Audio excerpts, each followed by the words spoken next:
नमस्कार गाववाल्यांनो, स्वागत आहे आपल्या एका नवीन ब्लॉगमध्ये. Morning, good morning. ही कोणती पोच?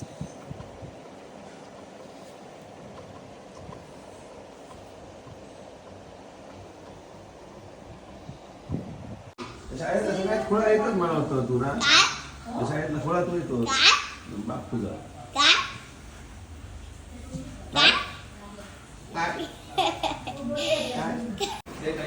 राहुलला वाटेल कोणी आणले?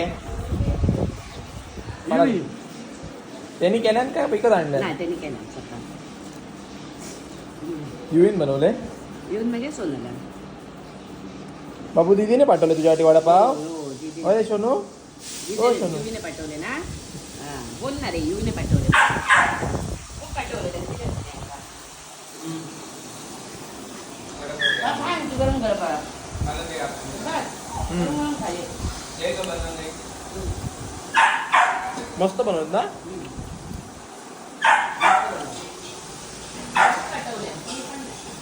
बाबू कसा लागला तुला? त्याला वास आला बघ खायचा, लगेच कसा करतो. बाबू जर त्याला थोडासा तुकडा टाका तुम्ही. जर त्याला टाकून ये. थोडंसं टाकून दर तू टाकून ये. तर आता आपण तयारी वगैरे करून निघालोय मस्तपैकी. गणपतीची आरती वगैरे आता होणार आहे. आपण गणपतीला फुल घातलं आणि निघालो आपल्या हॉटेलवरती जायला.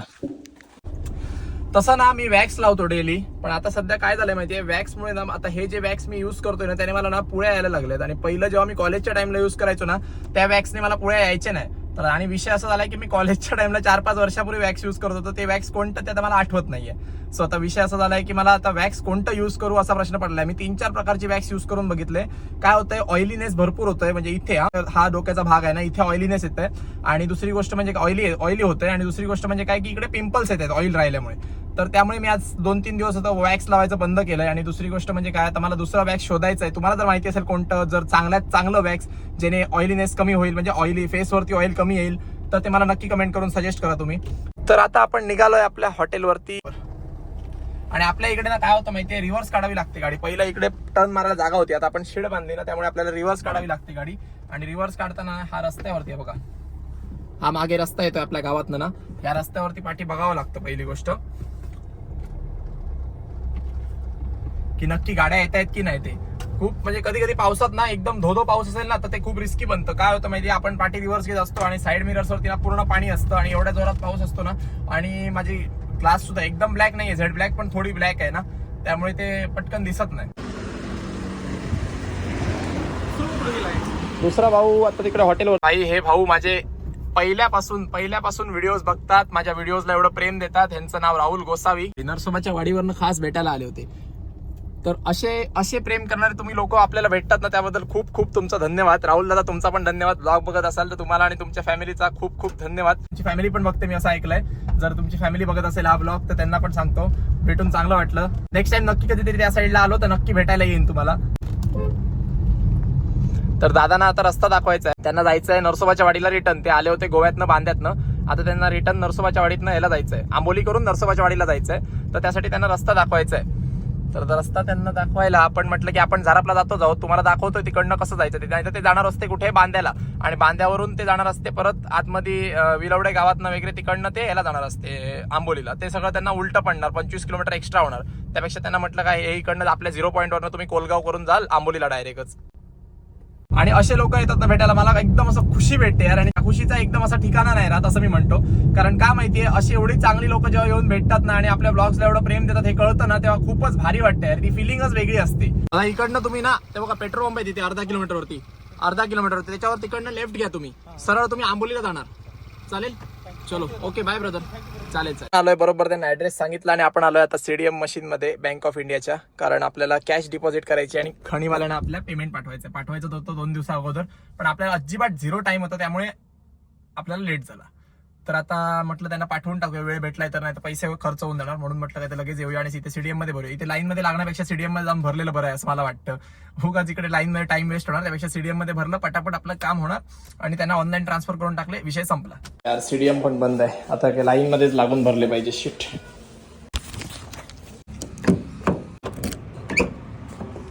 ज्याची भीती होती ना तेच झालं. तिथून गेलो एटीएम मध्ये, सीडीएम मध्ये पैसे भरायसाठी. तर तिथे जाऊन सीडीएम मशीन मध्ये नेटवर्कच नाहीये, पैसे डिपॉझिट होणार कुठनं. तर ठीक आहे म्हटलं बँकमध्ये जाऊन डिपॉझिट करूया. आणि सगळं चलन वगैरे भरलं आणि स्लिप वगैरे भरली. आणि त्यानंतर मग बघितलं तर अरे यार कॅशियरच गायब आहे. कॅशियर गेले लंच टाइमला, 2 वाजता बरोबर लंच टाइम झाला. आणि आपण गेलो होतो किती वाजता, 2 वाजून 5 काय 10 मिनिटांनी असं काहीतरी. 25 मिनिटं तिथे बसून काढली. 25 मिनिटं बरोबर 25 मिनिटं ते जेवून आले. त्यानंतर मग अजून 1-2 नंबर होते, त्यांचे पैसे घेतले. त्यानंतर मग माझे पैसे डिपॉझिट करून घेतले. वाजलेत बरोबर आता किती माहिती आहे, 2:45.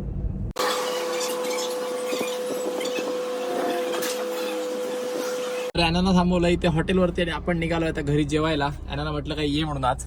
म्हणजे रोज मीच का हॉटेल बंद करून तर जाऊ शकत नाही. सध्या परतीची गिरायक आहेत ना, त्यामुळे हॉटेलमध्ये गिरायक असतं संध्याकाळचं आणि बंद करू शकत आणि बंद पण ठेवू शकत नाही यार, लॉस आहे ना तो. आणि हा बघा बिलाल टायर बांधतोय आणि हा बघा हाजी.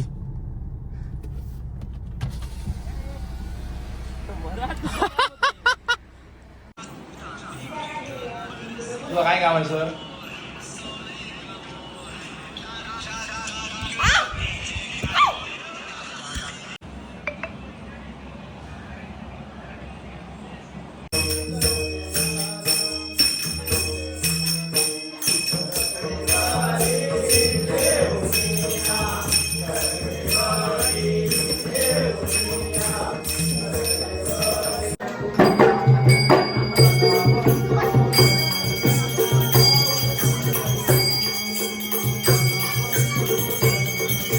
बघितलात तुम्ही आपल्या घरी भजन आलंय, तर आपल्याला तेवढा आनंद घेता आला नाही. आपल्याला थोडाच वेळ थांबता आलं, म्हणजे 10-15 मिनिटं. एकच मला वाटतं 5-7 मिनिटाचं एक भजन ऐकलं, 7-8 मिनिटाचं मी, आणि लगेचच निघालो. ते सुद्धा नीट ऐकता आलं नाही, कारण सगळे घरात गजबजाट होती. नवीन पहिलंच जेव्हा सुरुवात असते भजनाची तेव्हा ते नीट ऐकता येत नाही. तर तसंच झालं, मी थोडंफार ऐकलं आणि लगेच निघालो आपल्या हॉटेलवरती. आणि आता ॲनाला पाठवून द्यायचंय. थोडा वेळ ॲनाला थांबवलेलं हॉटेलवरती. त्या ॲनाला म्हटलं काय की तू जा घरी आता, थोडा आपण पण तो एन्जॉय केलं पाहिजे, दुसऱ्याला पण एन्जॉय करायला दिलं पाहिजे. आता अल्टून पलटून आम्ही एन्जॉय करतोय, ॲना आणि मी.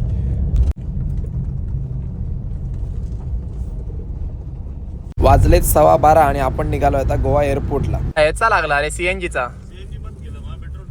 पेट्रोल चालू, आपण सीएनजी ला या दाखवता काय सेटिंगचा. पेट्रोल इला रे, होय पेट्रोल इला.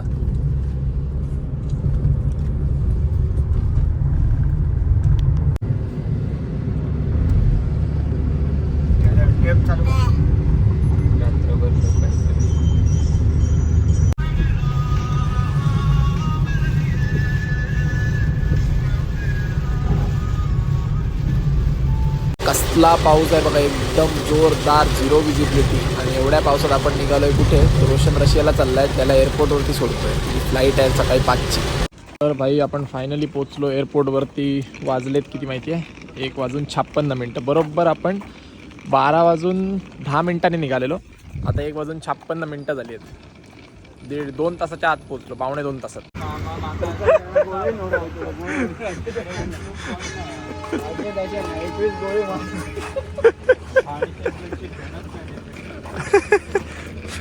बाबू झोपला नाही तू? काय नव्हतं ना रे बाबू, आळूच बघ कसा काढतोय तो बोका. असं थांबलं असतो आणि माझं पाय पडलं स्लो झालं असतो. मी कुठे बाबू, हा वर चढतोय समजत नाही. बाबूला आहे ना मारतोय इकडेतून तिकडे. बाबू मिठी मारून माकडाच्या पोरावर करायलाय बघ तरी कसा.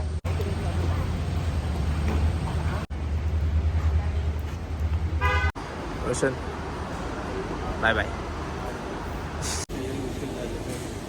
हे तुझं विमान.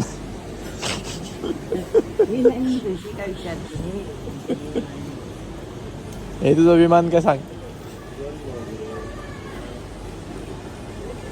पुढे चाल बाळा आता.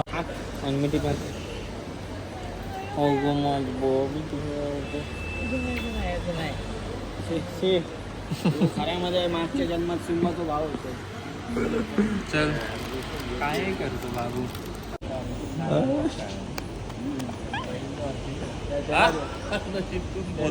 पोटाला आणि अशी मिठी मारायची, अशी पोटाला आणि पोटून. बाबू रोशी चालला. रोशी गेला. रोशी बाय. ना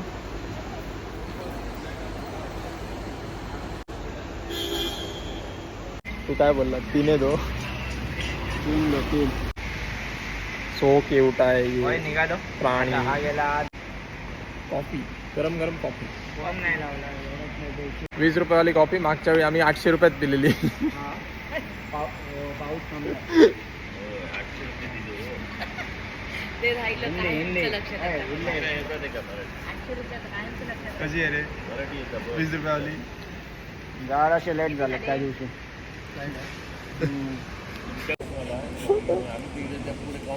म्हणजे मला कायमची लक्षात राहिले. ते पैसे दिले त्याचे हो कायमची लक्षात राहिले. काकान बिझनेस बुकिंग केला. बरं आपण ना. त्याला सांगितलं जरासं लेट झालं मला आणि तो फ्लाईट फ्लाईट आहे बाहेरच्या आपण फ्लाईटला होतो. हे पण हे बरं ना रे खरंच मस्त. अरे प्रत्येकाक थोडी उभं करतात कोणाकोणाकच उभं करतात रे प्रत्येकाक उभं नाही करणार. हे असं किती 20 रुपये.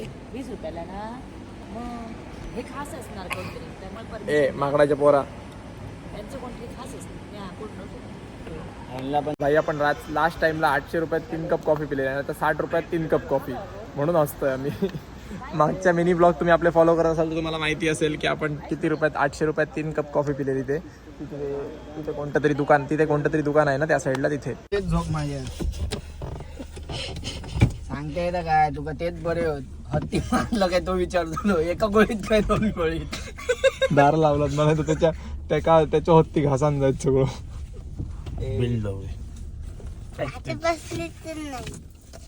आता काय आतेला इथेच सोडायचंय. आते हवी कशाला आते हवी तुला काय रे. चलो निकले.